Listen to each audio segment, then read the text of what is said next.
So here we have the BMW 320i X-Drive M Sport Shadow Edition automatic on a 68 plate. I'm going to start off by showing you around the outside of the car, and then we'll hop in and run through some controls on the inside. But from the outside you can see it's a 5-door car with alloy wheels and tinted windows. Let's start off inside the boot and then work our way around the rest of the car from there. So the tailgate on this car will open electronically. You can either do that by pressing the button on the tailgate itself or the button on the bottom of this key. Give that a push, and as you can see, that will open up. As we approach the back of the car, you'll see we have reversing sensors. This car's also got a reversing camera. Plenty of boot space as well, along with those 3 individually folding rear seats. And then to close the tailgate, you press the button just up here, give that a push, and that will shut down for you. We're just going to work our way back round to the front of the car now, and then we'll hop in and run through some controls on the inside. But now that we've done a full circle of it, you can see not only is it a great looking car, but it's in wonderful condition the whole way round. Just briefly before we climb in, I think it's well worth seeing the interior from this exterior point of view. You get full leather seats. There's plenty to run through on the dashboard, so let's hop in and we'll do that now.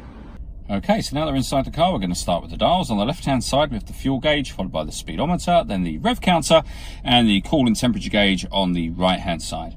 In the middle, you can see the total miles on this car, which are 8,202. You can change the information that's displayed above that by pressing a button on the end of the indicator stalk for various different bits of fuel economy information.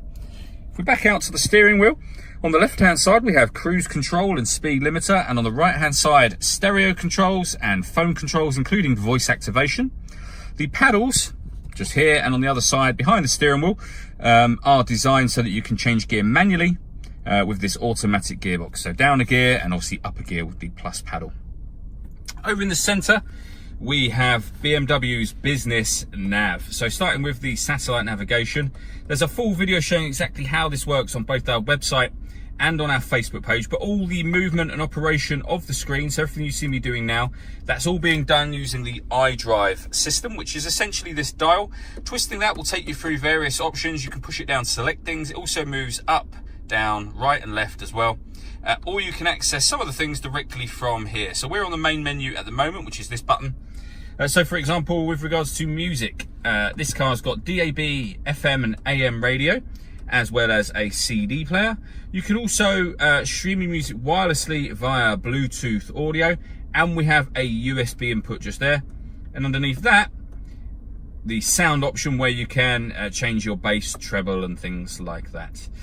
You pair your phone under the communication heading, and then satellite navigation, which you've already seen. On top of all of that, this car has got a full color reversing camera, and you can see that being displayed now.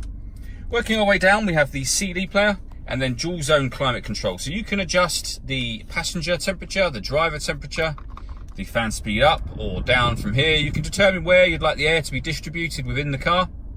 When you're happy with all of those settings, hit that button to turn the air conditioning off or back on again. Or you can hit auto, and the car will now maintain those temperatures by taking full control of the fan speed for you. Press auto again to put it back onto whatever setting you had it on previously. For those colder winter days, we have a driver and passenger heated seat. So passenger one just there, with 3 different heat settings on each seat. We've got 2 cup holders here and a 12-volt charging socket underneath this cap. You can close this over should you wish to, and you'll notice the key is sitting in here at the moment. It only needs to be in the car somewhere for the engine to be running, and then you hit the button just here that says engine start and stop. The button above that is for the stop and start, so this car is designed to cut out when it's stationary in traffic, which will save you fuel. You can turn that system off by hitting that button. We have the gear lever for the fully automatic gearbox.